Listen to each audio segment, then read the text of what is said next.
La mayoría de las personas tienen miedo a la oscuridad, y aunque esto es algo que esperamos de nuestros hijos, los adultos se aferran a ese miedo con la misma fuerza. Simplemente ya no hablamos de ello, pero está ahí, acechando en el fondo de nuestras mentes.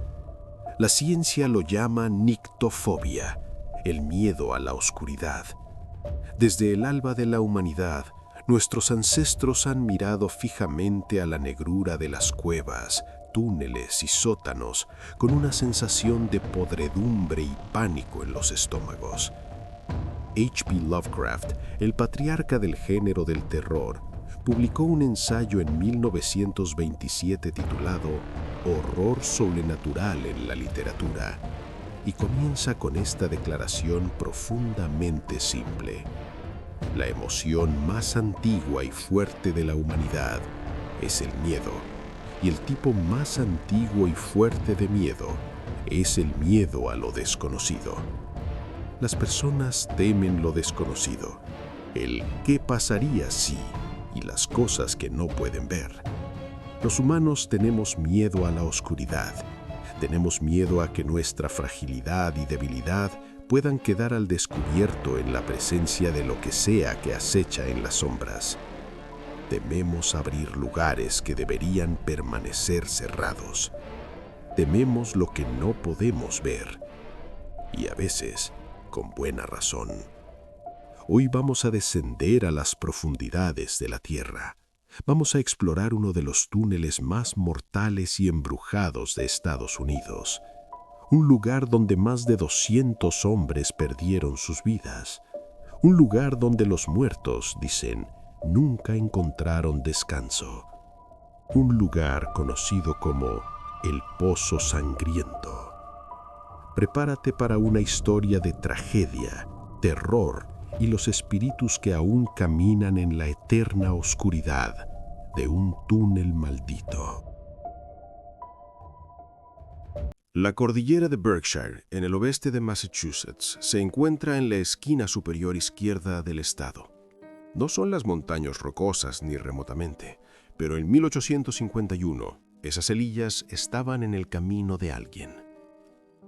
La compañía de ferrocarril Troy and Greenfield quería tender algunas vías que atravesaran las montañas, así que comenzaron a trabajar en un túnel. En el extremo occidental estaba la ciudad de Florida, con North Adams sosteniendo el extremo oriental. Entre esas ciudades había alrededor de 8 kilómetros de roca sólida. Este proyecto de construcción no fue poca cosa, sin importar lo poco impresionantes que pudieran ser las montañas. En última instancia, le tomó al equipo de trabajo 25 años terminar las cosas y tuvo un costo total de $21.2 millones. Eso es más de $400 millones en dinero de hoy. Sí, fue un gran negocio. El costo monetario a un lado, sin embargo, la construcción del túnel vino con una etiqueta de precio aún más pesada. Al menos 200 hombres perdieron sus vidas cortando ese agujero a través de los huesos de la tierra. Una de las primeras tragedias mayores ocurrió el 20 de marzo de 1865. Un equipo de expertos en explosivos, y uso ese término a la ligera porque la nitroglicerina era increíblemente nueva para casi todos en Estados Unidos en ese momento, entró al túnel para plantar una carga. Los tres hombres, Brinkman, Nash y Kelly, cuyo nombre primero era Ringo, lo cual creo que es simplemente genial, hicieron su trabajo y luego corrieron de regreso por el túnel a la seguridad del búnker. Solo Kelly llegó salvo. Resulta que activó la explosión un poco demasiado temprano, enterrando a los otros dos vivos. Naturalmente, Kelly se sintió horrible al respecto, pero nadie esperaba que desapareciera, lo cual hizo poco tiempo después. Antes de continuar, déjame saber en los comentarios, ¿desde dónde estás viendo este video? ¿Alguna vez has visitado un lugar que se siente embrujado? Escribe tu experiencia abajo. Pero por triste que suene, los accidentes no terminaron ahí.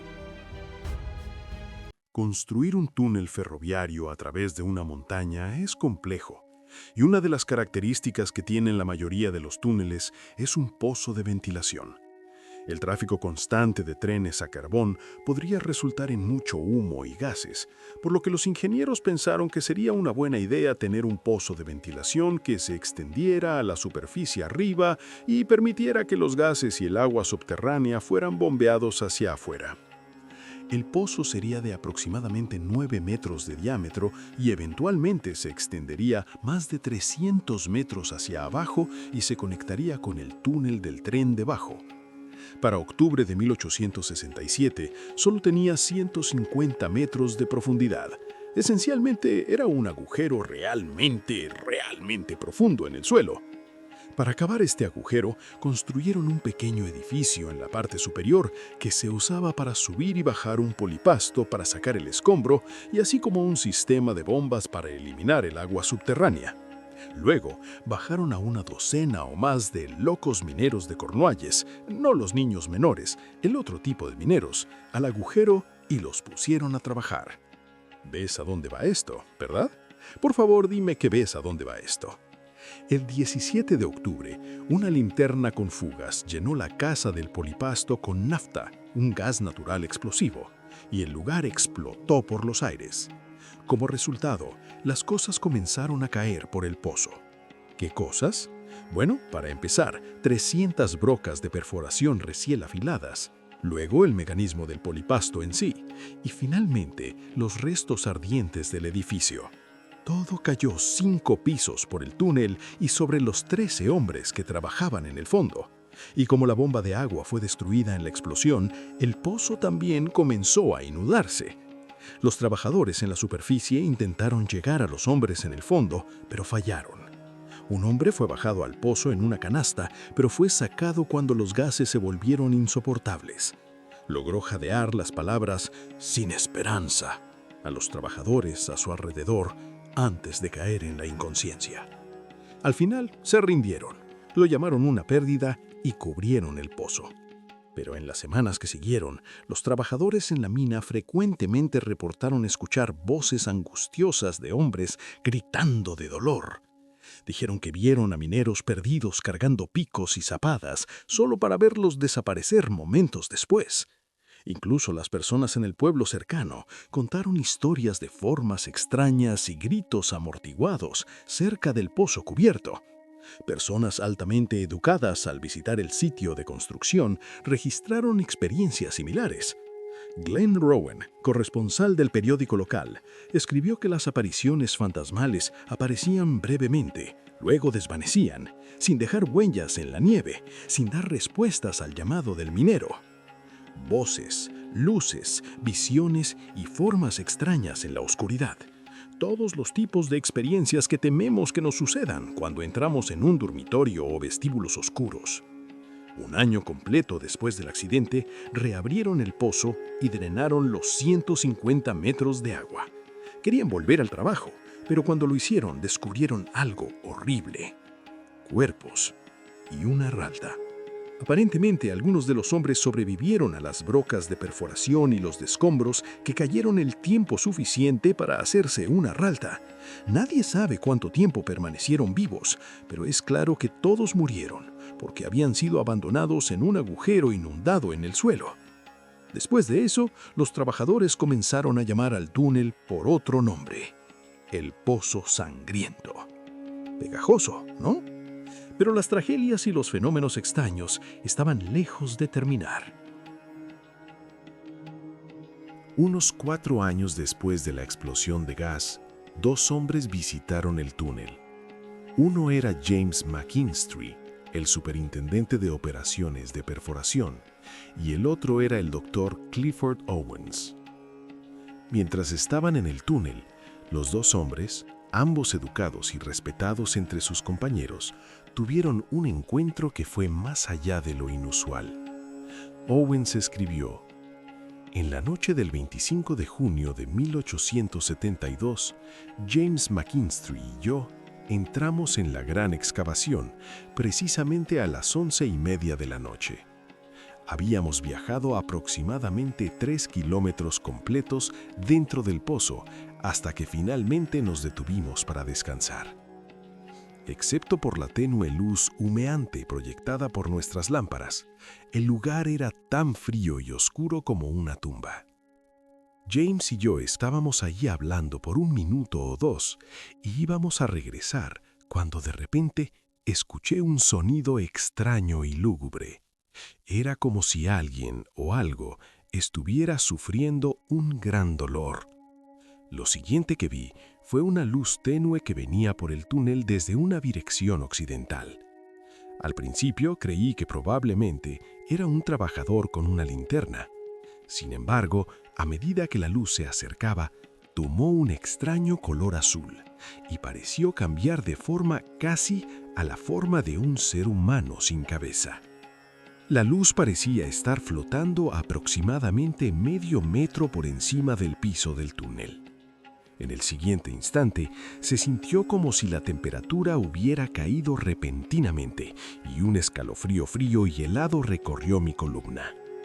La forma sin cabeza se acercó tanto que podría haberla alcanzado y tocado, pero estaba demasiado aterrorizado para moverme. Durante lo que pareció una eternidad, McKinstry y yo nos quedamos ahí mirando boquiabiertos a la cosa sin cabeza como 2 indios de madera. La luz azul permaneció inmóvil durante unos segundos, como si realmente nos estuviera examinando. Luego, flotó hacia el extremo este del pozo y desapareció en el aire. Soy ante todo un realista, y no soy propenso a repetir chismes y cuentos salvajes que desafían a una explicación razonable. Sin embargo, en toda verdad, no puedo negar lo que James McKinstry y yo presenciamos con nuestros propios ojos. El túnel Hoosac fue anfitrión de innumerables otras historias espeluznantes en los años que siguieron. En 1874, un cazador local llamado Frank Webster desapareció. Cuando finalmente salió tambaleándose por las orillas del río Deerfield, 3 días después, fue encontrado por un grupo de búsqueda sin su rifle y pareciendo haber sido golpeado y ensangrentado. Afirmó que había sido ordenado entrar al túnel por voces y luces, y una vez que estaba dentro, vio figuras fantásticas que flotaban y deambulaban en la oscuridad. Su experiencia terminó cuando algo invisible se acercó, le quitó el rifle y lo golpeó con él. No tenía memoria de caminar fuera del túnel. En 1936, un empleado del ferrocarril llamado Joe Impoco afirmó que fue advertido del peligro en el túnel por una voz misteriosa. No una vez, sino 2 veces. Estoy pensando que era Ringo tratando de compensar por ser un idiota. En 1973, por alguna razón desconocida y horrible, un hombre decidió caminar toda la longitud del túnel. Este brillante hombre, Bernard Hastava, nunca fue visto más. Pero un hombre que caminó el túnel y que sí logró salir, afirma que mientras estaba en el túnel, vio la figura de un hombre vestido con la ropa vieja de un minero del siglo XIX. De nuevo, no un niño. Se fue en prisa, por lo que he leído. Pero, ¿qué pasó con Ringo Kelly, el demoledor descuidado que causó la muerte de sus 2 compañeros de trabajo? Las historias sobre el túnel Hoosac persisten hasta el día de hoy. Es común que equipos de investigadores paranormales caminen la longitud del túnel, aunque todavía está activo con una docena o más de trenes de carga que pasan cada día. Hay rumores de una habitación secreta o muchas habitaciones en lo profundo del túnel. Hay una vieja estación de monitoreo construida en la roca aproximadamente a la mitad, aunque pocos han sido lo suficientemente valientes para aventurarse hasta ahí y verla. Aquellos que lo han hecho reportan más de lo mismo, sonidos y luces inexplicables. Oh, ¿y recuerdan a Ringo Kelly, el experto en demolición descuidado que causó la muerte de sus 2 compañeros de trabajo en 1865? Bueno, apareció de nuevo en marzo de 1866, un año completo después de la explosión. Su cuerpo fue encontrado 3 kilómetros dentro del túnel, en el lugar exacto donde Brinkman y Nash habían muerto. muerto.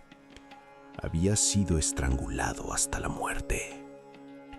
Es difícil ignorar el dolor y la tragedia que los mineros soportaron mientras tallaban el túnel Hoosac. De hecho, es uno de esos lugares donde todo ese sufrimiento parece haber permanecido, convirtiéndose en parte de la atmósfera. Aún hoy, muchos visitantes todavía pueden sentirlo. El túnel Hoosac nos enseña algo fundamental sobre la naturaleza humana y nuestro miedo a la oscuridad. Nos recuerda que algunos lugares llevan el peso de su historia como una maldición, que la tragedia no simplemente desaparece con el tiempo, sino que se hunde en las paredes, en la tierra, en el aire mismo. Más de 200 hombres murieron construyendo ese túnel. Algunos fueron aplastados por escombros, otros fueron enterrados vivos. Algunos se ahogaron lentamente en la oscuridad mientras el agua subía a su alrededor, y al menos uno fue asesinado por los espíritus vengativos de aquellos a quienes él mismo había matado. ¿Son reales los fantasmas del túnel Hoosac? ¿O son simplemente el producto de la culpa, el miedo y la superstición de hombres que trabajaban en condiciones imposibles? La verdad es que no importa, porque real o no, el miedo es el mismo. El terror que sintieron esos hombres en la oscuridad, el pánico de estar atrapados bajo tierra, la desesperación de saber que nadie vendría a rescatarlos. Todo eso es real. Y tal vez eso es lo que realmente acecha en el túnel Hoosac. No fantasmas, sino el eco de ese terror, el recuerdo de ese sufrimiento, la huella que dejó toda esa muerte. H.P. Lovecraft tenía razón. El miedo más antiguo y fuerte es el miedo a lo desconocido. Y no hay nada más desconocido, más terrorífico, más absolutamente ajeno a la experiencia humana normal que estar atrapado en la oscuridad completa, cientos de metros bajo tierra, sabiendo que nadie puede oírte gritar. El túnel Hoosac todavía está ahí. Todavía está oscuro. Y según dicen, todavía está embrujado. Así que si alguna vez decides visitarlo, si alguna vez decides caminar esos 3 kilómetros de oscuridad bajo la montaña, recuerda esto: no estás solo. Nunca lo has estado. Los muertos del pozo sangriento todavía caminan esos túneles, todavía llevan sus picos y sópalas, todavía buscan la salida que nunca encontraron. Y tal vez, solo tal vez, si escuchas con mucha atención en la oscuridad, puedes oírlos todavía, llamando, gritando, rogando por ayuda que nunca llegará. Bienvenido al túnel Hoosac. Bienvenido al pozo sangriento, y que Dios te ayude si alguna vez decides entrar.